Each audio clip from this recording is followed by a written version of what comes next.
Hey, my name is Ethan. I'm 31. 3 months ago, I was just a handyman who fixed gates and painted fences in quiet suburban neighborhoods. Then, my married neighbor asked me to repair her dragging side gate, and she said, "You deserve a little extra reward." Inside that envelope wasn't money. It was her phone number, a spare key, and a note that said, "Daylight hours only." The scent of citrus soap on her hands, the way her wedding ring sat in a ceramic dish while we talked.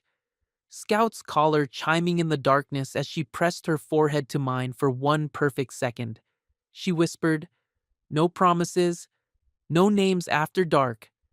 If you're watching this right now, tell me where you're from in the comments, because I still don't know if what we did was wrong."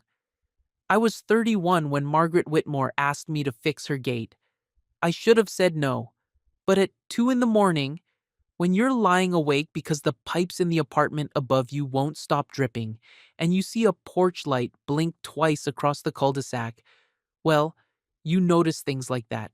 You file them away. The clock on my nightstand read 2:05 a.m. when I first saw it. I had the window cracked because November in the suburbs gets stuffy, even when it's cold.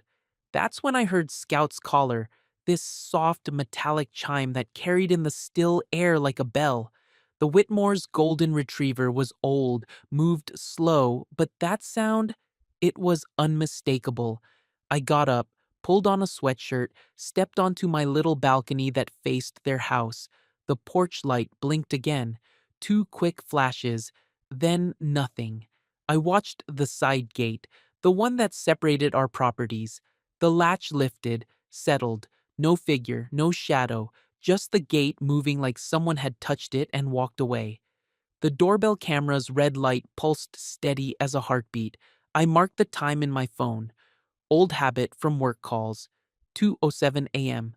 Closed the balcony door. Put my carpenter's pencil on the nightstand. Stared at the ceiling for an hour, listening to the quiet street. I didn't know then that I'd just seen the beginning of everything. The next morning, I loaded my truck with the usual level, drill, wood stain samples for Mrs. Chen's fence repair. It was 8:10 a.m., early enough that the cedar still smelled like rain from the night before. Driving the loop out of Maple Heights, I passed the Whitmore house. That's when I heard it, the side gate scraping stone, a grinding sound you feel in your teeth. I parked, walked back.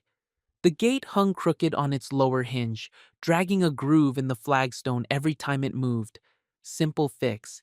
15 minutes with a drill and some wood shims. Naomi Glass was trimming her roses across the street. She looked up with that HOA smile, the kind that measures your shirt, your shoes, your right to be standing where you're standing.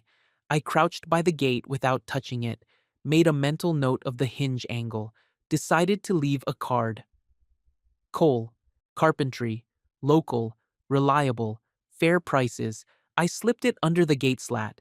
Scout's wet nose appeared immediately, sniffed once, disappeared. "Appearances, Ethan." Naomi had materialized beside me, clippers clicking in her hand like a metronome. "People talk," she said. "The Whitmores like things tidy. That doorbell camera catches strays, if you know what I mean." I thanked her for the guidance, kept my voice level, walked back to my truck. 2 hours later, I was screwing in deck boards at Liam Ortega's rental when he handed me the invoice to sign. "Whitmore jobs pay on time," he said, "but they cost you peace. Careful." A tea kettle whistled somewhere on the block. The sound drifted over the fence lines like a question no one was asking. That afternoon, I came back with my camera to photograph the gate. Free estimate, goodwill, nothing more. I was measuring the drag pattern in the stone when the side door opened. "You're Ethan?" Margaret Whitmore stepped out wearing a cream sweater and jeans that fit like they were tailored. 44, maybe, beautiful in the way that makes you look twice. Not because of makeup or jewelry, but because she moved like she was listening to music only she could hear. Her eyes were tired, though, the kind of tired that sleep doesn't fix. "Could you look at the hinge?" she asked. I sanded a burr off the lower pin while she watched.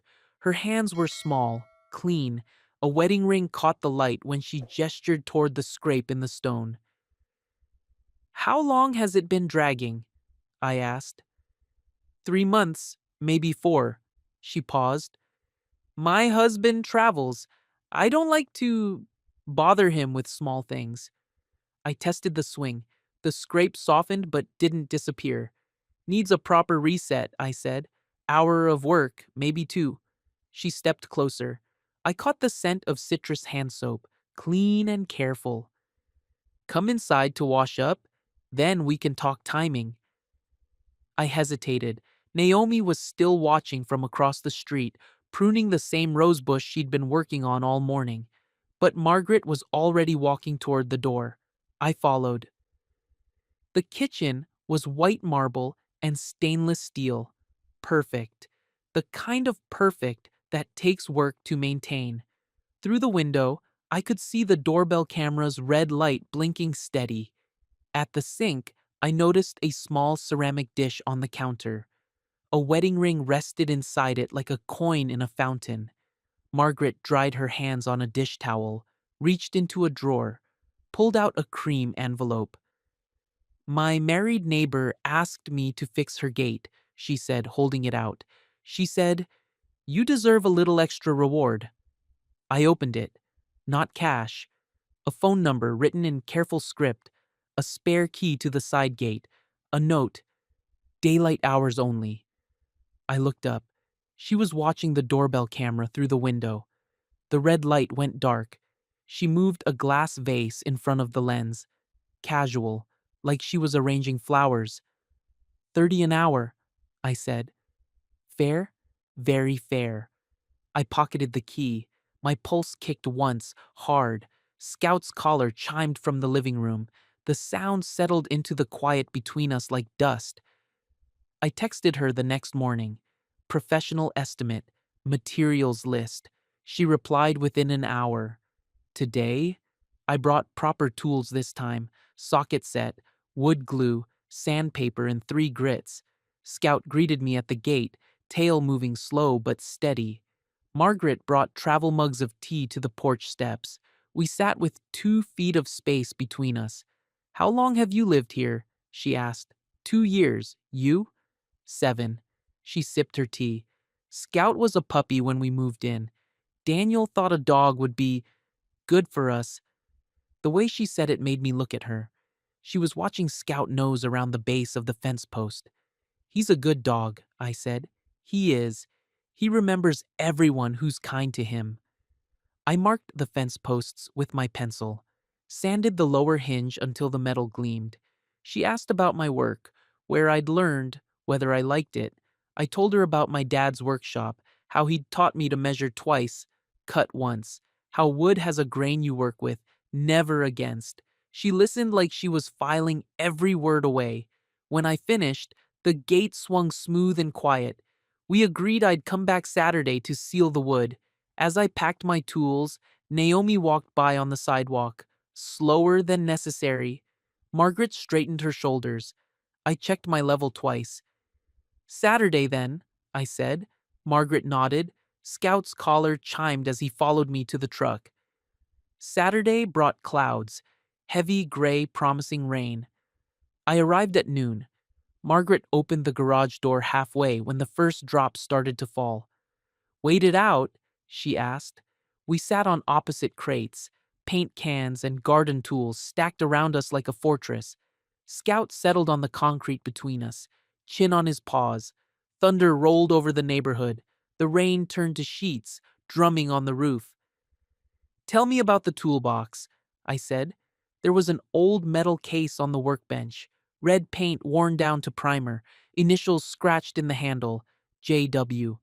My father's, she said. James Whitmore. He could fix anything. Clocks, cars, kitchen faucets. He said good tools were like good friends. They'd never let you down if you treated them right. The rain eased to a whisper. What happened to him? Heart attack. 3 years ago. She picked at the label on her water bottle. Daniel wanted to sell his tools at an estate sale. Said we needed the space. I didn't ask what stopped her. When the storm passed, I tested the garage door, lowered it to check the alignment. In the narrow space between the door and the frame, our shoulders almost touched. We both stepped back immediately, polite distance restored. But for that second, denim against cotton, her breath shallow. Something shifted. Neither of us mentioned it. Later that afternoon, sun broke through the clouds. The cedar fence steamed in the sudden warmth. I was applying wood sealant when Margaret brought out her father's toolbox. "Keep this safe while you finish," she said. "He would have liked your work." The weight of it surprised me, not just the metal and tools inside, but what she was trusting me with. A reason to return that had nothing to do with invoices. I final fitted the gate hinge, tested the swing. The latch clicked soft as a whisper. "Perfect," she said. We stood there for a moment, the gate between us finally straight. Then, without planning it, without words, she stepped forward and rested her forehead against mine. Light as breath, for one heartbeat, maybe two. We both stepped back, startled by our own calm. "Thank you," she said. I gathered my tools. The toolbox sat on my passenger seat like a heartbeat I refused to quiet. But when I got home, my phone was buzzing. 2 messages. The first was a neighbor group chat notification. The second was from a number I didn't recognize. The group chat photo showed me at Margaret's side gate, tool bag over my shoulder, her standing close enough that we looked familiar. The caption read, "Highly recommend coal carpentry for small jobs. Very thorough." Naomi had tagged me, along with half the neighborhood. The second message was from Margaret. "Porch light dark tonight." I stared at that text for 5 minutes. Then, I turned my phone face down and didn't pick it up until morning. Across the street, Daniel Whitmore's car pulled into the driveway at 9:05 p.m., early from his business trip, trunk slamming, porch light flipping on and staying steady. The doorbell camera's red light resumed its patient watch. I closed my blinds, sat at my kitchen table with an unread tool catalog. The toolbox on my counter seemed to tick like a clock. At midnight, I wrote a text. "Toolbox safe." I didn't send it. 7 days passed, Sunday to Saturday. I marked each one. Monday, heard the tea kettle at 3 p.m., didn't knock. Tuesday, drove by twice. Daniel's car in the driveway both times. Wednesday, drafted a text. "Everything okay?" and deleted it. Thursday, scout on a walk with Daniel. The dog pulled toward me, then sat obediently when Daniel called him back. Friday, Naomi waved from her garden. Asked if I'd gotten any new referrals. I said work was steady. Saturday, put the toolbox on my shelf and tried to stop hearing its silence. Sunday morning, Daniel flagged me down from his driveway. "Ethan, right?" He had Margaret's eyes but none of her warmth. "I need a quote on deck resealing." I kept my voice even, measured the boards, gave him a fair range. "I'll ask around," he said. "Get a few estimates." His reflection wavered in the doorbell camera lens. I wondered what it had recorded, what it had seen. Naomi appeared with lemonade like she'd been summoned. "Small world," she said, eyes bright with possibility. I excused myself with practiced politeness. That afternoon, Liam handed me a beer and got straight to the point. "Saw the group chat," he said. "This street eats its own, man. Stay clear of the Whitmores for a while." I nodded, agreed out loud, stayed non-committal in my heart. At home that evening, I wrote a note. 2 lines, folded twice. "Toolbox safe, no charge for the tune." I set it on my kitchen counter. Undecided. Monday morning at 8:15, I walked by with coffee and slipped it into Margaret's mailbox. No name, no signature, just the words. Scout's collar chimed faintly from behind the fence. By noon, my phone was still silent. I put the toolbox back on my shelf and drove to a job across town. New client, clean slate, normal problems with normal solutions.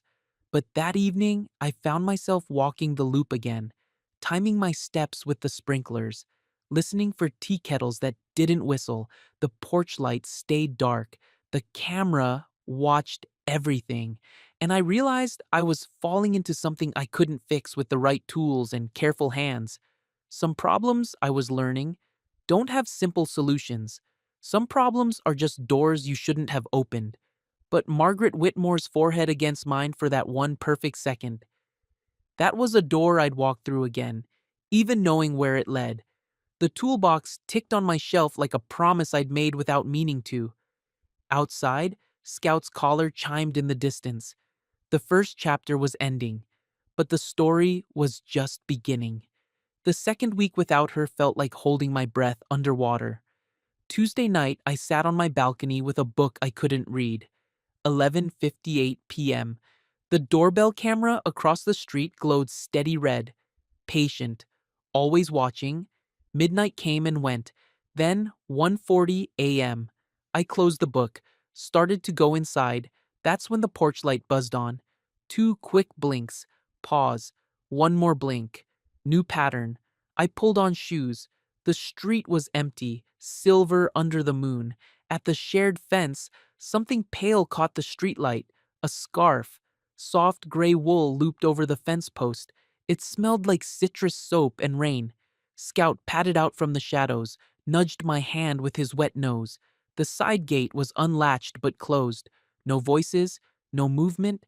I stepped back as a bedroom light upstairs flickered on, then off.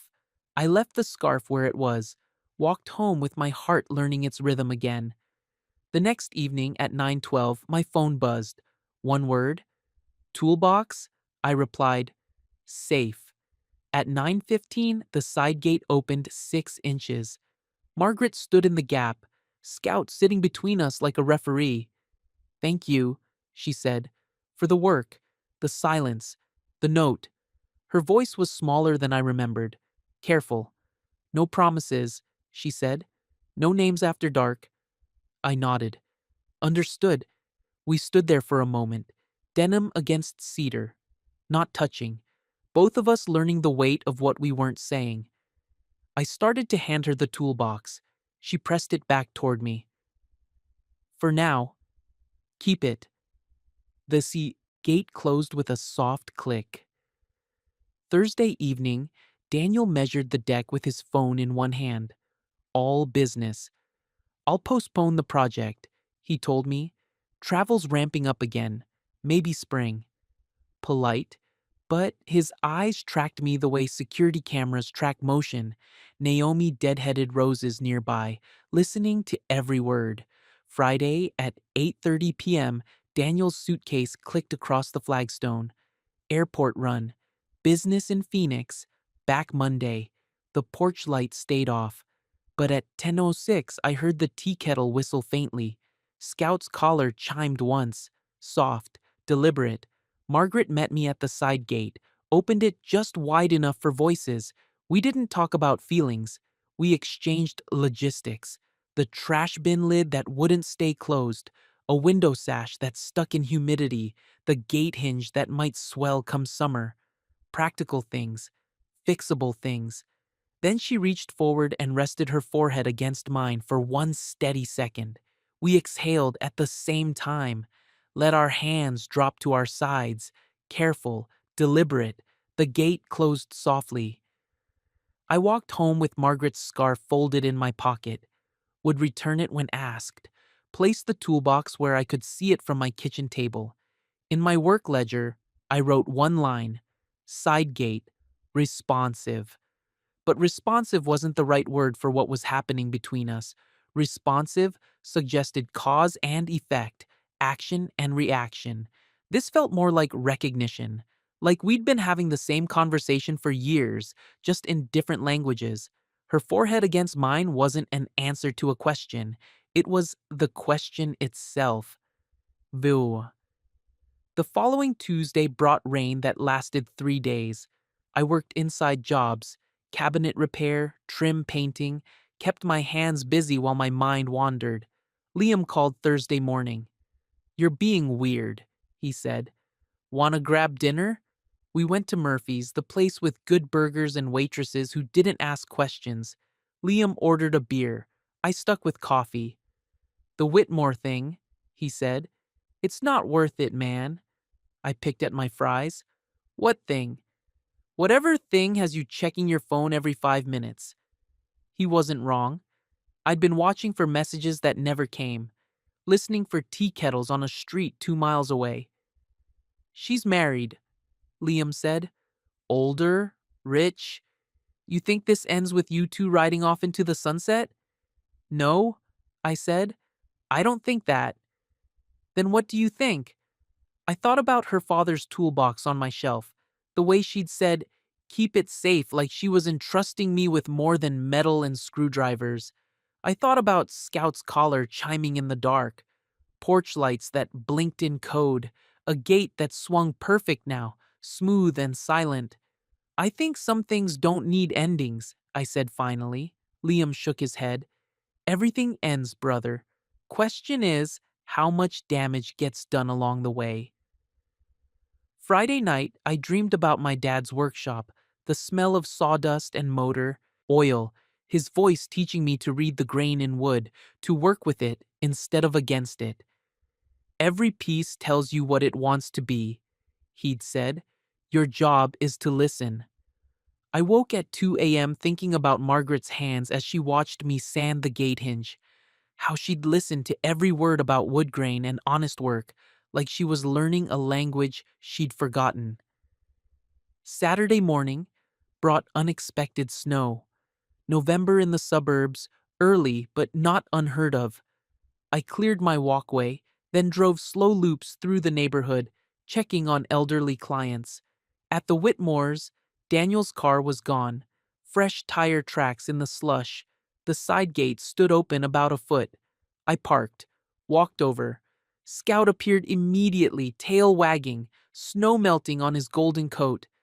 Hey boy, I said, he missed you. Margaret stood in the garage doorway, coffee mug in both hands. She wore a thick sweater and jeans with holes in the knees.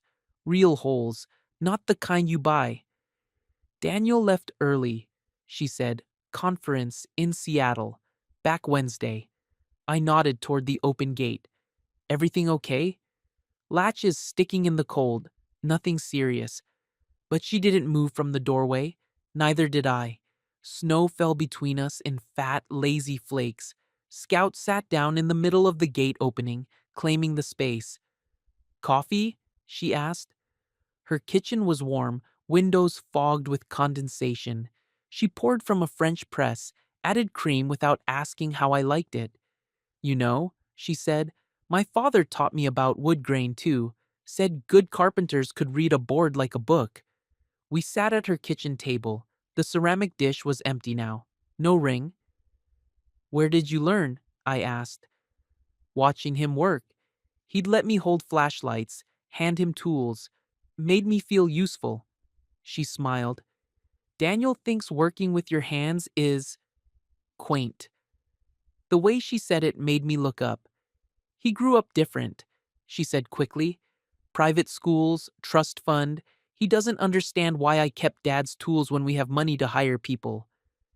And you do understand? She turned her mug in small circles on the table. I understand that some things matter because of who they came from, not because of what they're worth. Outside, the snow was sticking. Scout had found a sunny spot by the window and was watching the flakes fall like he'd never seen anything so interesting. The toolbox, I said, is safe with you. She met my eyes. Right? Right. We finished our coffee in comfortable silence. Through the window, I could see Naomi's house, curtains drawn tight against the weather. She watches everything, Margaret said, following my gaze. I noticed. Sometimes, I think she knows things before they happen. I thought about the group chat photo, how perfectly Naomi had captured the moment when Margaret and I stood too close at the gate. Maybe she does. Margaret stood, collected our mugs. At the sink, she said, the latch really is sticking. Want me to look at it? She nodded. The gate was worse than she'd described. Ice had formed in the mechanism overnight. I worked it free with patient pressure, cleaned the metal parts, applied a thin coat of oil. Margaret watched from the porch steps, Scout at her feet. Better, I said, testing the swing. Much. But neither of us moved to go inside. The snow had stopped.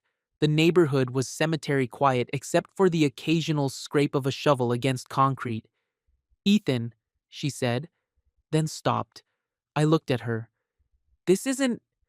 I'm not looking for. I know. Do you? I thought about what Liam had said, about damage and endings, about the way Margaret's eyes had looked tired that first day, like she'd been holding something heavy for too long. I know you're not looking for me to fix anything except gates and latches, I said. I know you're married to a man who travels too much and thinks your father's tools are quaint. I know Naomi watches everything and probably has theories. She smiled, small but real. And I know, I continued, that some things don't need names, or promises, or plans. Snow started falling again, tiny flakes that disappeared the moment they touched ground. The toolbox stays with you, she said, for now. For now. She stood up. I gathered my oil rag and pocket tools. At the gate, she stopped me with a hand on my arm. Light touch. There and gone. Thank you, she said, for understanding what this isn't. But as I walked back to my truck, I wondered if either of us really understood what it was. Sunday, Daniel called from Seattle. I was installing a ceiling fan for Mrs. Chen when my phone buzzed. Emergency at home, the text read. Margaret okay, but needs help with something. Can you check on her? I finished the installation, drove to Maple Heights with my pulse running too fast. Margaret was in her driveway when I pulled up, engine running on Daniel's BMW, keys in her hand. False alarm, she said. I texted him that the furnace was making noise. He panicked, sent you the message before I could explain that I'd already called the gas company. And? Pilot light was out, 5-minute fix. We stood there in the cold, her car idling, my truck parked behind it. He worries when he travels, she said. Good that he has backup. She looked at me for a long moment. Is that what you are? Backup? The question hung in the air between us like visible breath. I'm whatever you need me to be, I said, when you need me to be it. She nodded slowly. That's dangerous. Why? Because eventually I might need you to be something you can't be. I thought about her father's toolbox, the weight of it on my shelf, the way it ticked in the quiet like a clock counting down to something. Like what? She got in her car, rolled down the window. Someone who stays, she said. Then she drove away, leaving me standing in her driveway with snow beginning to fall and Naomi's curtains twitching across the street. Monday night, I texted Margaret. Gate holding up okay? She replied an hour later. Perfect. Thank you. Tuesday. Furnace behaving? Like a dream. Wednesday. Daniel back safely? Yes. Conference was productive. Thursday, I didn't text anything. Friday, she texted me, latch sticking again. I was there in 15 minutes. Daniel was home. I could see his car in the garage, but the side gate was around the corner, out of sight from the main house. The latch wasn't sticking. It moved smooth as silk. Margaret appeared as I was testing it for the third time. Must have fixed itself, she said. We looked at each other through the gate opening. Scout pushed between us, claiming the space again. Margaret, Daniel's voice carried from the back door. Who are you talking to? The handyman, she called back. Gate issue. I thought we agreed to use the warranty company for repairs. Small thing, she said. Already handled. Footsteps on flagstone, getting closer. I stepped back from the gate. Margaret straightened her shoulders. Daniel appeared around the corner. Tall, expensive haircut, eyes that calculated everything they saw. Ethan, right? He looked at the gate, then at me, then at Margaret. Problem solved? All set, I said. Good. What do we owe you? No charge? 2-minute fix. He nodded, but his eyes stayed on me longer than necessary. Well, he said, appreciate the quick response. It was a dismissal. Polite, but clear. I packed my tools. As I reached my truck, I heard their voices through the fence. Quiet, tense. Told you about using the warranty company. 5 minutes of his time. Not the point, Margaret. I drove away before hearing the rest. That night, the porch lights stayed dark. Saturday brought the first real cold snap, ice on car windshields, breath visible in short puffs. I was replacing a bathroom faucet for an elderly client when Liam called. Poker tonight, he said. 7 o'clock, bring $20 and an appetite for losing. I almost said no, had been saying no to most social invitations lately, but staying home meant staring at Margaret's father's toolbox and wondering if the latch was really sticking or if she just needed an excuse to see me. I'll be there, I said. Liam's kitchen table, 5 guys from the trades, cards and beer and stories about impossible clients, normal life, the kind I'd been living before a porch light blinked twice at 2:07 a.m. I was up $30 when my phone buzzed. Text message. Unknown number. This is Naomi Glass. Could you call me when you have a moment? Neighborhood matter. Everything okay? Liam asked. I showed him the message. Neighborhood watch, said Pete, the electrician. They're worse than the cops. What do you think she wants? I asked. To remind you that people are watching, Liam said, whether you want them to or not. I folded my cards, lost the hand, on purpose. Left 30 minutes later with my $20 and a phone call to make. Naomi answered on the first ring. Ethan, thank you for calling back. What can I do for you, Mrs. Glass? I'm having a small issue with my back fence. The neighbor's dog keeps digging underneath it. I was hoping you could take a look. Install some sort of barrier. Reasonable request. Normal work. When's convenient? I asked. Tomorrow morning? Say 9 o'clock? I'll be there. Wonderful. Oh, and Ethan, we should probably discuss the situation with the Whitmores while you're here. Neighborhood harmony and all that. The line went quiet. Mrs. Glass? Yes? What situation? Well, she said, that's what we need to discuss. Sunday morning at 9 sharp, I knocked on Naomi's front door. She answered wearing gardening gloves and a smile that didn't quite reach her eyes. Right on time, she said. Coffee? I just made a pot. Her kitchen was all yellow and white, ceramic roosters on the windowsill, view of the entire cul-de-sac from the breakfast nook. She poured coffee into cups with matching saucers, added sugar without asking if I wanted any. The fence issue, she said, settling across from me.